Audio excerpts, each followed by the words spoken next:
अगर एक परंपरा है कि पूजा यही आदमी करेगा, कोई स्पेसिफिक पर्सन जो इंटाइटल्ड है पूजा करने के लिए, तो कोर्ट इसमें इंटरफियर नहीं करेगी।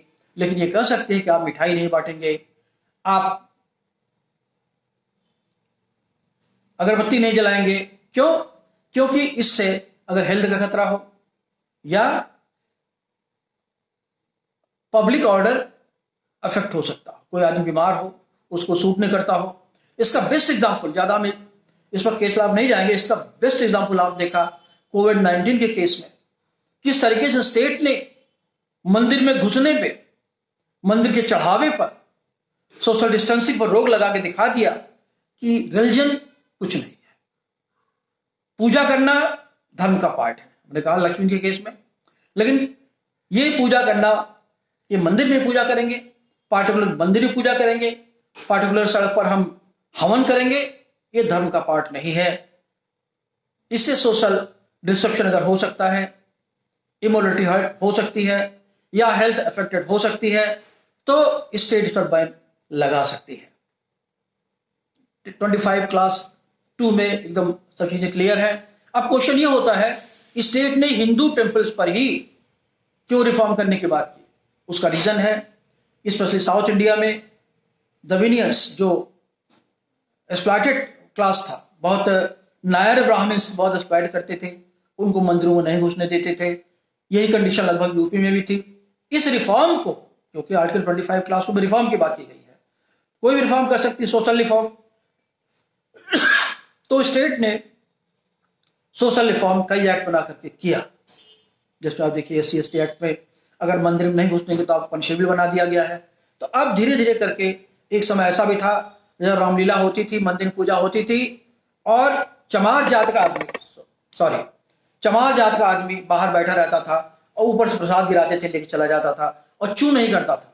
उसके दिमाग में यही बात है कि यही तो भगवान ने मुझे सेवा करने के लिए बनाया है। मगर धीरे धीरे 70 सालों में हमने इस मिथ को तोड़ा है, और अभी तोड़ने की जरूरत है, खासकर उन कम्युनिटीज में जहां पर अभी ये प्रॉब्लम है।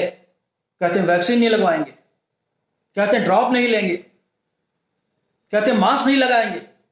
ये सब चीजें क्या है? ये अंधविश्वास की बातें हैं, और स्टेट इन पर बैन लगा सकती है, और अभी लगाना है, लगाएगी, ताकि सोशल हार्मनी को अच्छे तरीके से इंप्रूव किया जा सकता है। आर्टिकल 26 जहां तक सवाल है, इसमें कुछ नहीं है। आर्टिकल 25-26 में एक अंतर है कि आर्टिकल 25 में जहां दिया गया है public order, morality, health and other provisions of this part, वहां ये word other provisions of this part नहीं लिखा गया है, क्योंकि जो 26 का राइट है वो रिलीजियस इंस्ट्रक्शन खड़ा करने की है। पहली चीज तो यह है, अगर आप चाहें, अगर पब्लिक ऑर्डर वगैरह हर्ट ना होता हो तो आप मंदिर बनवा सकते हैं। लेकिन जो मंदिर बनेगा, कहां बनेगा? 26 क्लास 3 में जो इस्टेब्लिशमेंट एंड एडमिनिस्ट्रेशन करेंगे वो अकॉर्डिंग टू लॉ होना चाहिए, उसका नक्शा पास होना चाहिए, जो बिजली जलाता है कटिया नहीं होना चाहिए, नगर महापालिका में एंट्री होनी चाहिए, तभी आप रिलीजियस प्लेस बना सकते हैं। और ऐसे ढंग से एस्टेब्लिश करेंगे तभी उसका एडमिनिस्ट्रेशन भी कर सकते हैं। ऐसे टेम्पल का, ऐसे इंडाउमेंट का, रिलीजियस ट्रस्ट का जिसका कि आपने एस्टेब्लिशमेंट नहीं किया है, उसका एडमिनिस्ट्रेशन आप नहीं कर सकते।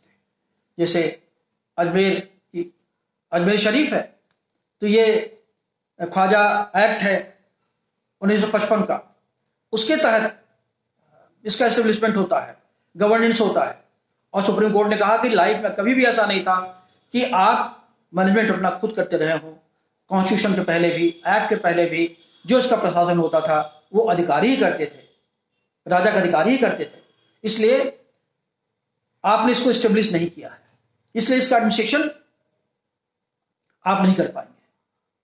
ऐसे ही जो राइट दिया गया है एस्टेब्लिश एडमिनिस्ट्रेशन का, वो subject to public order, morality and health है, सब्जेक्ट टू लॉ है, subject to finance, accounting and audit है, उसका ऑडिट होता है, उसकी टैक्सेस की रिकवरी होती है, और अपॉइंटमेंट कैसे होगा सरकारी डिसाइड कर सकती है। अभी देखिए 1983 में एक्ट बना था विश्वनाथ टेम्पल को लेकर के, जिसमें आचारक जो चीफ प्रीस्ट है उसके अपॉइंटमेंट के लिए सरकार ने एक्ट बना दिया कि वही आदमी अपॉइंट होगा जो क्वालिफाइड होगा।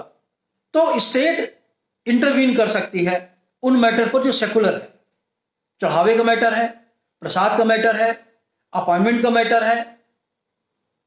ये सारे मैटर भले धर्म से जुड़े हों लेकिन सेकुलर मैटर है, इसलिए स्टेट इन पर इंटरवीन कर सकती है। Thank you.